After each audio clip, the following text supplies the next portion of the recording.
He was from France. Yes, he was a French fellow, and he visited India only twice and two rather brief visits.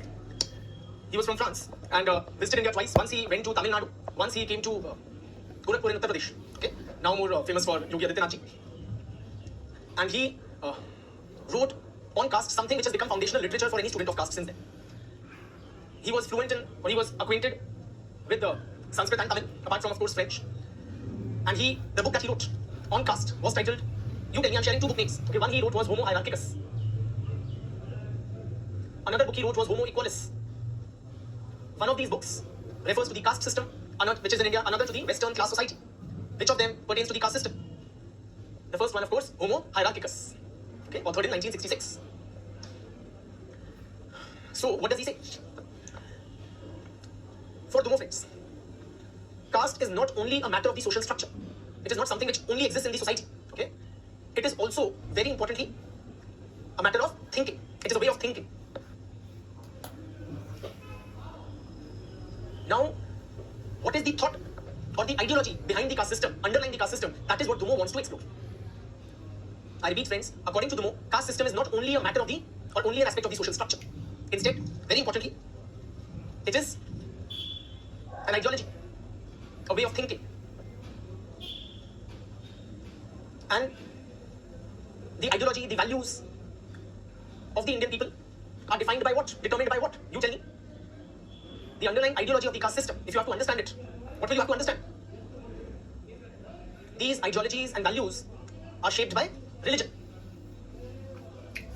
So, to understand the caste system, one must undertake scriptural study. I repeat, according to Dumo, the caste system is not only a matter of the social structure. It is a state of mind. It is a state of mind. According to Dumo, the caste system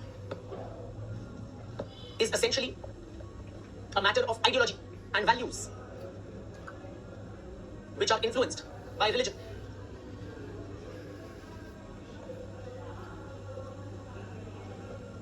If you look at the caste system as a part of the social structure, friends, according to Dumo, if you look at the caste system as a part of the social structure, what will you find? Will you find diversity or homogeneity?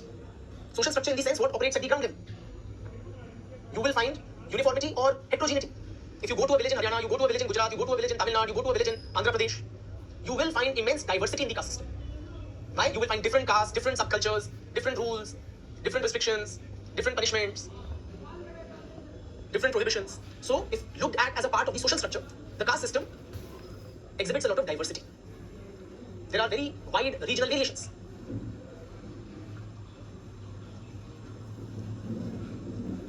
But as a matter of ideology, it is the same throughout India. The underlying ideology of the caste system is the same throughout India. Now, what is the underlying principle or ideology of the caste system? To understand that, we begin with the works of Bougal. Bougal was another French scholar of caste, in some ways a predecessor to Dumo. So Dumo takes forward Bougal's work. Okay, so we'll only very briefly mentioning Bougal. According to Bougal, the three main features of the caste system are first, hierarchy.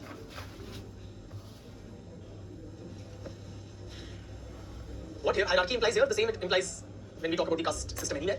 So you have social groups arranged in a vertical fashion, one above or below the other. And the social status of an individual depends on which group one belongs to. So it is the rank of the group or the caste to which one belongs. That will determine my social rank. My meaning the individuals.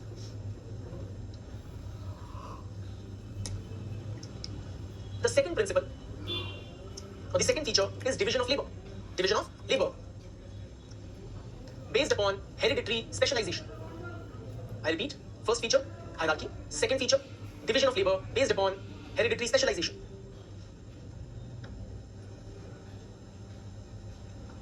We have already discussed that every caste has a specific hereditary occupation.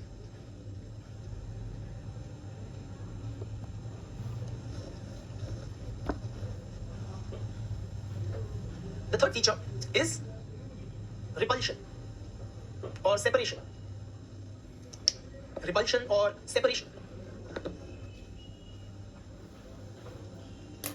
Repulsion means what? Or separation means what? That the different social groups, they repel each other. They avoid social contact with each other.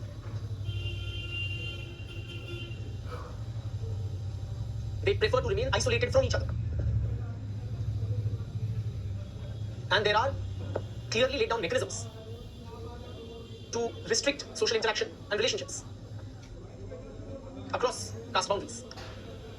Mechanisms like endogamy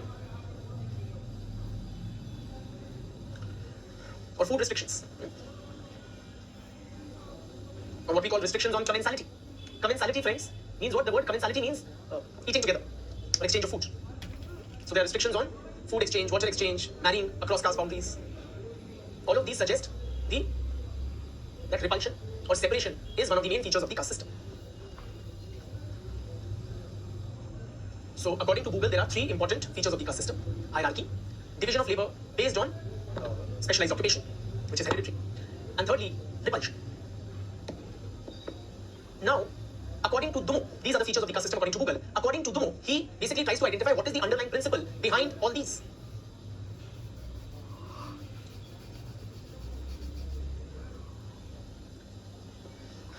Please note down, friends.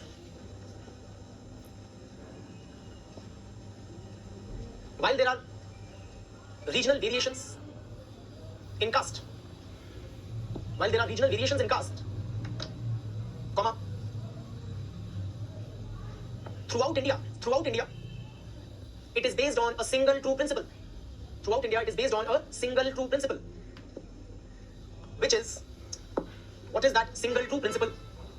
The thinking or the ideology behind caste, which is common to caste in Karnataka or Kerala and caste in UP, Punjab or Bengal, Assam, Gujarat. That underlying ideology of caste is the opposition of pure and impure.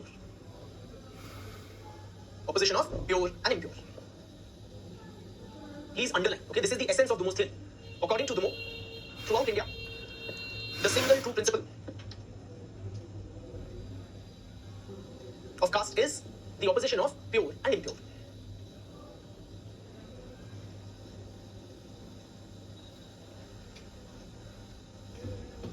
Now, what is this purity, friends? What is this? What do you mean by pure and impure? It is this opposition of pure and impure which enables a caste to maintain its ritual status.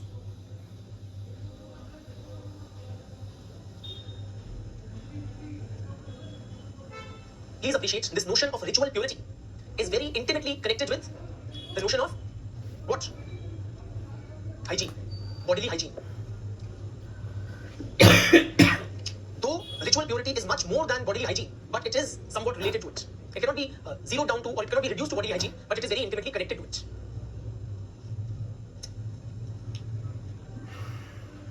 So which castes were considered as ritually impure? Those castes whose occupations physically defiled them because of contact with skin, fecal matter, or filth. So those who worked with leather or carried animal carcass means the body of a dead animal, or those who removed or cleaned latrines or were engaged in manual scavenging, all these were considered as ritually impure. Now, please appreciate this purity and impurity. The state of purity is very fragile, meaning it can be easily disturbed, broken, or contaminated. The impure or pollution can be very easily transmitted.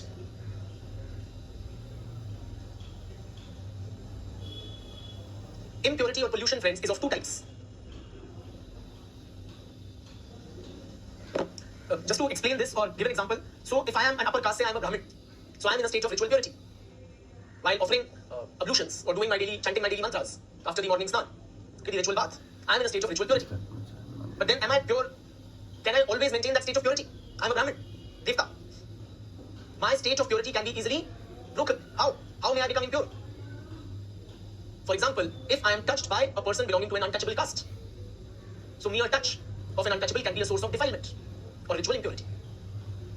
Right? So, impurity can be of 2 types: temporary and, very quickly, Come on, it's a very difficult question. Temporary impurity and very good permanent impurity. So those who are born in untouchable castes are considered as permanently impure. But even those who are born in touchable castes or non-untouchable castes, can they be impure? Yes, they can be. So high caste persons can also become temporarily impure through a variety of ways. It could be by the touch of an untouchable caste person. How else can one become impure? Apart from the touch of an untouchable, how else can a high caste person become temporarily impure? It could be through, for example, due to death in the family, the nearest relatives, they become impure. So if you come in contact with a dead body, or there has been the death of a near one in the family, a close circle of kin or relatives become temporarily impure. Or it could be through acts like defecation, sexual intercourse, cutting of hair and nails. Upper caste women, do they regularly become impure? Tell me, all you upper caste women, do you become impure temporarily every month? Through menstruation, through childbirth. So, through various ways, those belonging to the upper caste can also become temporarily impure. So, what do you do if you become temporarily impure? Can you once again attain a state of purity? Absolutely, you can. And how? Through a ritual bath. So, water is considered as a very potent cleansing agent, particularly the water of holy rivers like the Ganga. So, for example, if a Brahmin couple, they have had sexual intercourse, can the man then officiate this thing? No, he has attained a state of impurity. Okay? So, before he can undertake any this thing, or chant mantras or pay obeisance to the deity, he must once again attain that state of purity, for which, for most, this thing, a ritual bath in a dip in a holy river, or simply sprinkling of holy water accompanied by chanting of mantras, can do. Right? Friends, is this all theoretical? Or is it all dead past? Or can you personally identify with it? Particularly, friends, if you have been to any person's death rituals, even in contemporary Indian society, what's the first thing you do when you come back home? You're expected to take a ritual bath, not touch anything, and so on and so forth. Till this date, menstruating women are considered as impure. Till this date, after childbirth, women are secluded amongst many communities. Right? So, it's not necessarily a totally outdated or theoretical concept. It continues to inform social life in India till this day. So, impurity can be transmitted through physical touch, or even the falling of a shadow of an untouchable person on a touchable caste person, or through food, or any kind of prohibited exchange.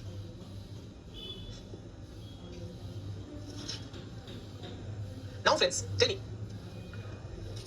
So, this is the underlying ideology of the caste system. Dumo is emphatic that India may seem to be very, very, disorganized and divided lot. You may quote Dumo that he says that India is one. Why? Because the way we think, it is one.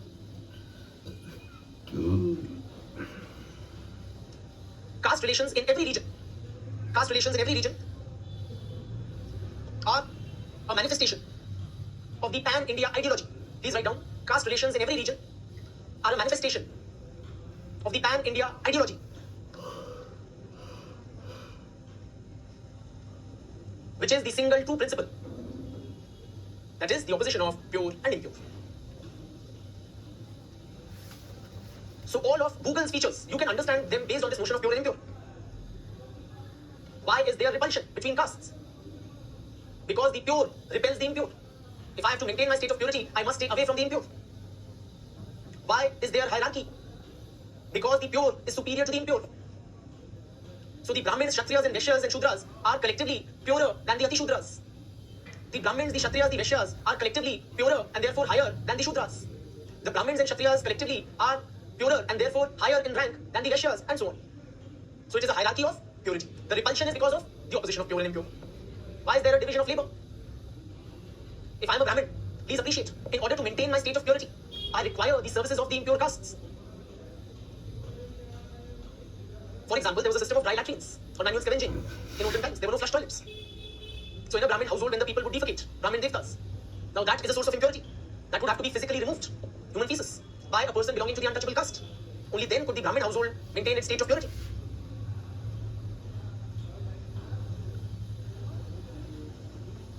Right? So point is, friends, that the single true principle underlying caste system with its all seeming diversity throughout India is this opposition of pure and impure. Now friends, tell me, is this caste system exploitative and oppressive? Almost in unison, you guys are suggesting it is. Almost all of you are saying it is very oppressive and exploitative. Tumo was very critical of such a view. He rejected this analysis of the caste system as oppressive, exploitative, and irrational. Now, why is this view of caste? How has it developed? Who considers caste as irrational, exploitative, and oppressive?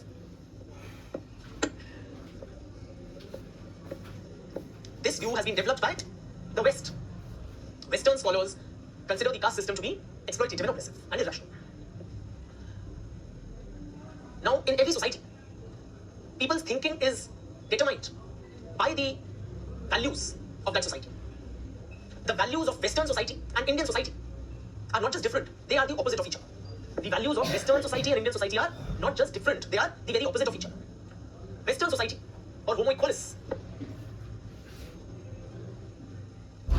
is premised on the values of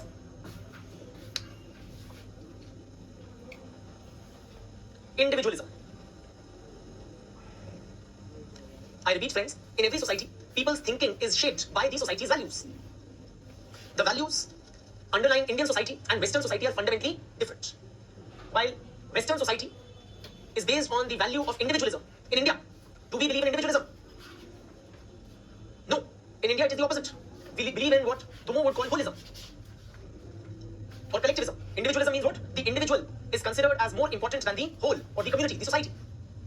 The individual is the center of attention. It is the rights, the privileges, the happiness, the success of the individual, which is sarvopari or which is most important. Society exists to meet the needs of the individual. But in Indian society, the opposite holds true. We are premised on the value of holism, meaning the whole, WHOL, takes precedence over the individual. So, the interests, the concerns, the rights, the happiness of the individual can be subordinated to the greater good. It is the interests, the well-being of the whole, which is more important than that of the individual. In other words, the individual is not important in Indian society the way individual is considered as supremely important in the West. Another value held dear in Western societies is equality. In contrast, Indian society values hierarchy. When we say the Western society values equality, does it mean that in Western societies everybody is equal? Or there is no inequality in the West? Clearly there is inequality in the West. Okay, so don't confuse it to mean that Western society is characterized by equality. No, there is inequality in the West, but the society values equality. So there is a belief in the fundamental equality of all human beings.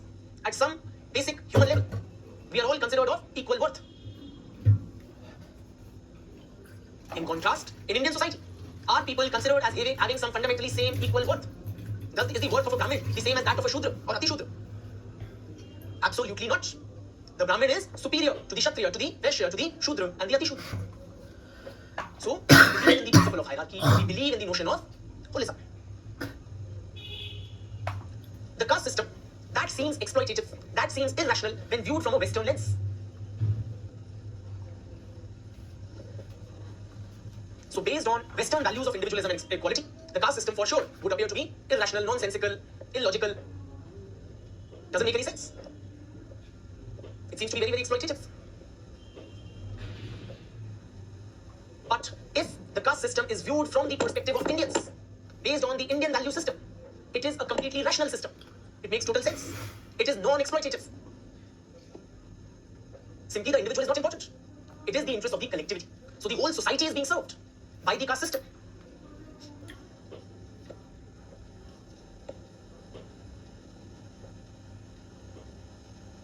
Now please appreciate this Indian value system and the underlying ideology of caste, which is opposition of pure and impure. Who subscribes to it? Who believes in it? Which section of the society subscribes to this principle of opposition of pure and impure? Many of you are suggesting it is the Brahmins or the higher castes. You are wrong according to Demo. According to Demo, this ideological principle of opposition of pure and impure is truly pan-India. All sections of the society all sections of Indian society believe in the notion of the opposition of pure and impure. Whether it is men or women, villagers or city dwellers. Tell me guys, many of you are city dwellers, do you also somewhere subscribe to this notion of pure and impure? Do you take a ritual bath after a death? In the cities, in the most metropolitan thriving cities? Yes, you do. Do you subscribe to it irrespective of your gender? Yes, you do. The rich and the poor. People in different parts of the country. So whether you are in North India or South India or East India or West India. And very importantly, whether high caste or low caste.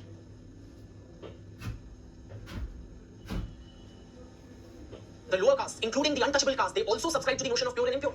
Please appreciate. It's not just the high caste or the much maligned Brahmins.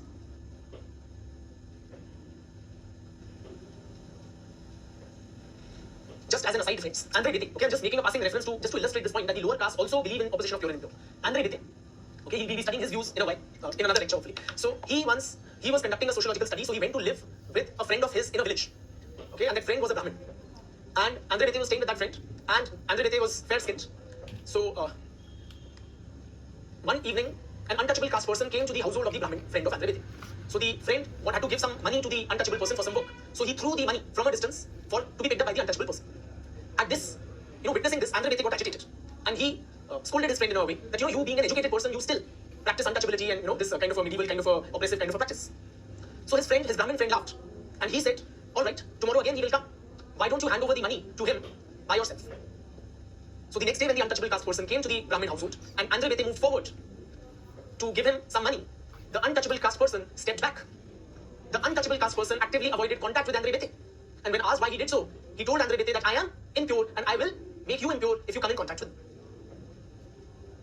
What I'm trying to tell you, friends, that all castes, including the lower castes, they also believe in the notion of ritual purity and pollution and say this is a caste hierarchy in a village. Okay, so do you know there also exists a hierarchy of ritual purity amongst the untouchable castes? So maybe K, L, M are all untouchable castes, but K will not or avoid contact from L, who will avoid contact from M. So even amongst them, the untouchable castes believe in ritual purity and pollution and practice untouchability against those who are lower down in the hierarchy.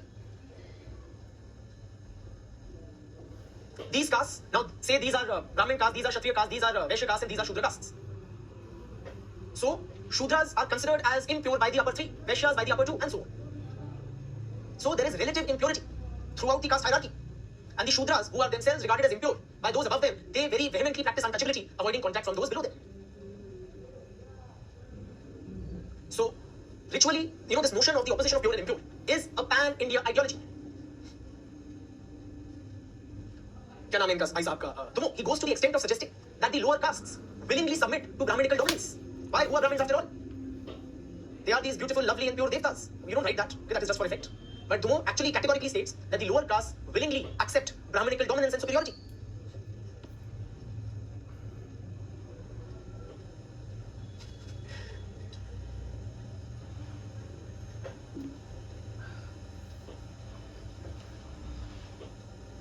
Another important aspect, friends. Dhumo was writing in 1960s and that period. During that period, India was in the throes of the forces of modernization.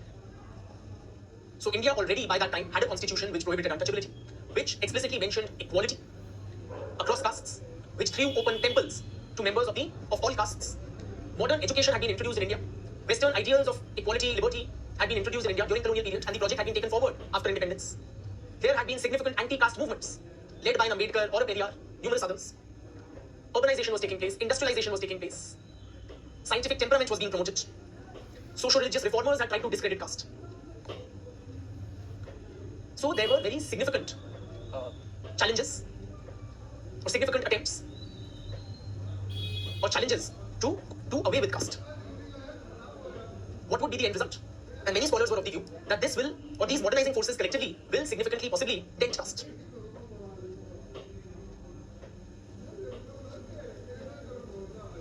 What do you say? Dhumo was very skeptical of this viewpoint. According to Dhumo, the changes which are taking place in Indian society are highly exaggerated. They are highly exaggerated. The caste system is not going anywhere. It is far from dying out.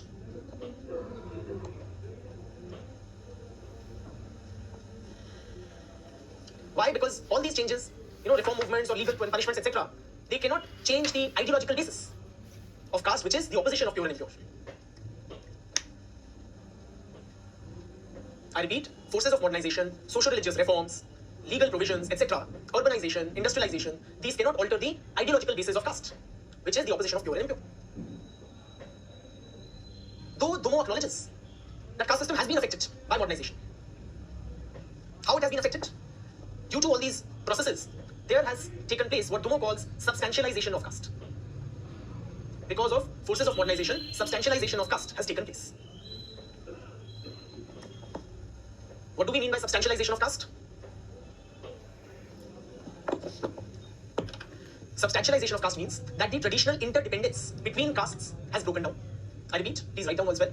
The traditional interdependence between castes has broken down. Full stop. Castes have now emerged as self-sufficient blocks,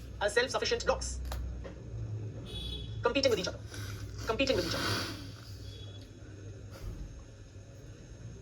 What we mean is, just to explain, what he's saying, that because of industrialization, urbanization, constitutional provisions, etc., what has happened, the traditional interdependence which existed in olden times, different castes depended on each other for the provision of services, for the removal of impurity and whatnot, right? That interdependence, which manifested in the form of Jajmani, that is broken down. Now each caste depends on one's own caste brethren. So, for example, if I am a Jat, whom will I rely upon? The Baniya, the Brahmin, the Gujar, the Chamar, the Bahai? Who? Fellow Jats. I will rely upon fellow Jats for my own caste brethren, for my various needs. So Jats are helping Jats, Baniyas are helping Baniyas, Gujars are helping Gujars, Bhumiyars are helping Bhumiyars, Brahmins are one block, Chamars are one block, and now, so each block members are helping each other and they are competing against other caste blocks. That has definitely taken place. Lastly, friends. So in effect, what he's saying is that each caste is trying to secure its own interest, okay, in a very competitive kind of a modern environment. But the ideology underlying the caste system is not going to be. Why that ideology is not vanished? Why do castes continue to repel each other? Why do castes continue to be regarded hierarchically arranged? Because of the underlying principle of pure and impure. Please appreciate. Dumo suggests that more than 2,000 years ago, and please keep writing, more than 2,000 years ago, the Hindu civilization discovered the timeless truth of caste.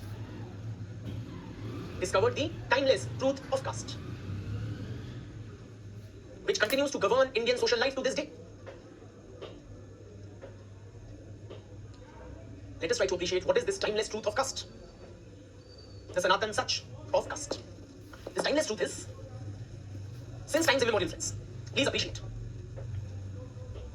Brahmins and Kshatriyas, between these two, who has greater wealth and power?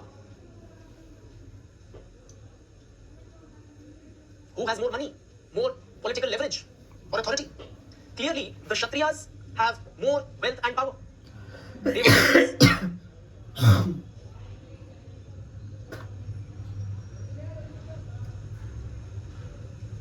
Yet, which of the two is superior? Yet, Brahmins are the social superiors of Kshatriyas. What do Brahmins have that Kshatriyas do not? Ritual purity. So Brahmins are superior to Kshatriyas because they are ritually purer, even though Kshatriyas enjoy greater wealth and power. This means what? That the two, the ritual hierarchy and the secular hierarchy of wealth and power, they are quite clearly separate from each other. And which is more important? Ritual purity is far more important than wealth and power. The Kshatriya's wealth and power, he owns kingdoms, he lords over masses, he can award death or any penalty. That pales in comparison to the Brahmins' ritual superiority. If you want evidence of Brahminical superiority, friends, just tell me who bows down before who. Does the king touch the feet of the Brahmin or the priest touches the feet of the king? It is the king who bows down for all his wealth and might. He bows down at the feet of the poor Brahmin. So clearly, there is a clear separation of the ritual domain and the secular domain. And the ritual purity is far more important than all the wealth and power of the world combined. Please write down.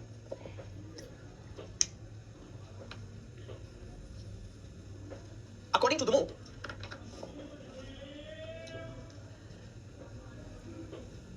ritual purity is independent of wealth and power.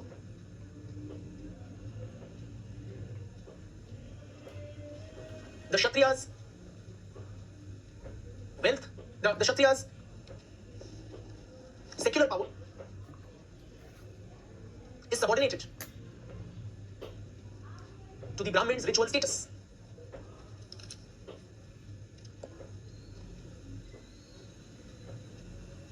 Is subordinated to the Brahmin's ritual status. So there are two clear separate axes, and in Indian society, we give tawajjuh or importance to what? To ritual purity. Lastly, friends, you tell me, now is this outdated or is it still, does it hold true? Just analyze in your own home. When the poor Brahmin priest comes, you are quite likely richer than him when he comes to conduct a havan or a ritual at your marriage or during the Navratras. So you, with all your wealth and power, do you in 21st century India bow down at the feet of the poor Brahmin?